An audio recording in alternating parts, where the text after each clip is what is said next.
নমস্কার বন্ধুরা, the green kitchen চ্যানেলে আপনাদের আরেকবার স্বাগত জানাই।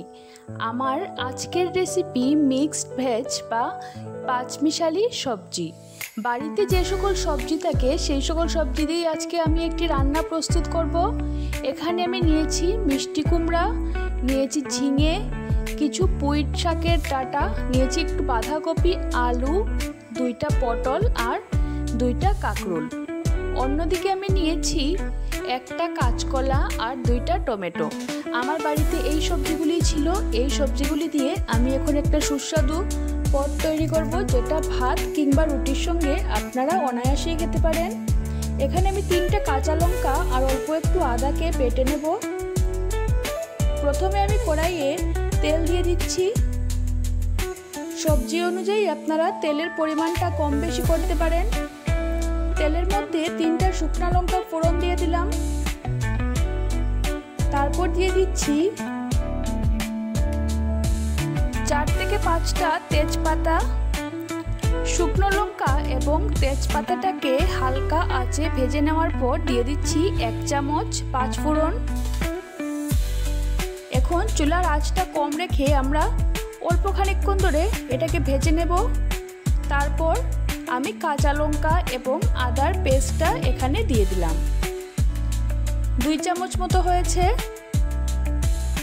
কম আঁচে এখন ফোড়নটাকে ভালো করে ভেজে নিতে হবে। অল্প খানিকক্ষণ ভেজে নেওয়ার পর তারপর এক এক করে সবগুলি সবজি আমি তেলের মধ্যে দিয়ে দেব। প্রথমে পুঁই ডাঁটা এবং ঝিঙেটা দিয়ে দিচ্ছি। তারপর মিষ্টি কুমড়ো এবং আলু দিয়ে দিলাম। পটলটা দিয়ে দিচ্ছি। বাঁধাকপি এবং কাঁকরোলটাও দিয়ে দিলাম। এক এক করে সব সবজি আমি দিয়ে দেব, কিন্তু টমেটোটা এখন ব্যবহার করব না। টমেটোটা একটু পরে দেব। টমেটো ছাড়া বাকি সব সবজিগুলোকে ভালো করে তেলের সঙ্গে মিশিয়ে নিতে হবে। আপনাদের ঘরে যে সবজি থাকে সেই রকম সবজি দিয়ে আপনারা রান্নাটি করে নিতে পারেন। দিয়ে দিলাম 1/2 চামচ হলুদ গুঁড়ো, 1/2 চামচ থেকে অল্প একটু বেশি জিরে গুঁড়ো এবং দিয়ে দিচ্ছি 1/2 চামচ থেকে অল্প একটু বেশি ধনে গুঁড়ো। পরিমাণ মতো নুন দিয়ে দিলাম। আবারও মশলার সঙ্গে সবজিটাকে ভালো করে মিশিয়ে নেব। এই রান্নাতে আমি কোনো রকম জল ব্যবহার করব না। সবজি থেকে যে জল বেরোবে সেই জলেই সবজিটা সেদ্ধ হয়ে যাবে। কিছুক্ষণ কষিয়ে নেওয়ার পর আমি একটা থালা চাপা দিয়ে রেখে দেব মিনিট 5 মতো। 5 মিনিট পর থালাটা খুলে নিচ্ছি। যখন আমি থালা চাপা দেব তখন চুলার ফ্লেমটা অবশ্যই কম রাখবো। দেখুন এখানে সবজি থেকে কি পরিমাণ জল বেরিয়েছে এবং সবজিটাও বেশ অনেকটা সেদ্ধ হয়ে গেছে। আর ঢাকা দেওয়ার প্রয়োজন নেই।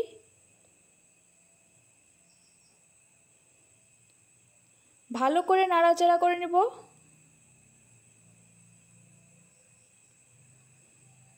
এখন আমি কেটে রাখা টমেটোটা সবজির মধ্যে দিয়ে দিচ্ছি। তারপর দিয়ে দেব 1 চামচের মতো চিনি। সবশেষে 1 চামচ ঘি দিয়ে দিলেই আমাদের সবজি একদম রেডি হয়ে যাবে। ভাতের সঙ্গে তো এটি খেতে খুব ভালো লাগে। খিচুড়ি বা রুটির সঙ্গেও সবজিটি খেতে কিন্তু দারুণ লাগে। তাহলে দেখে নিলেন তো খুব সহজ উপায়ে কিভাবে এই মিক্সড ভেজিটেবলটি বানানো যায়। আপনারা বাড়িতে অবশ্যই এটি বানিয়ে দেখবেন আর আমাকে কমেন্ট করে জানাবেন কেমন লাগলো। ভিডিওটি যদি ভালো লেগে থাকে তাহলে একটি লাইক দেবেন আর নতুন হলে চ্যানেলটি সাবস্ক্রাইব করার অনুরোধ রইল। সবাই ভালো থাকবেন, সুস্থ থাকবেন। ধন্যবাদ সবাইকে।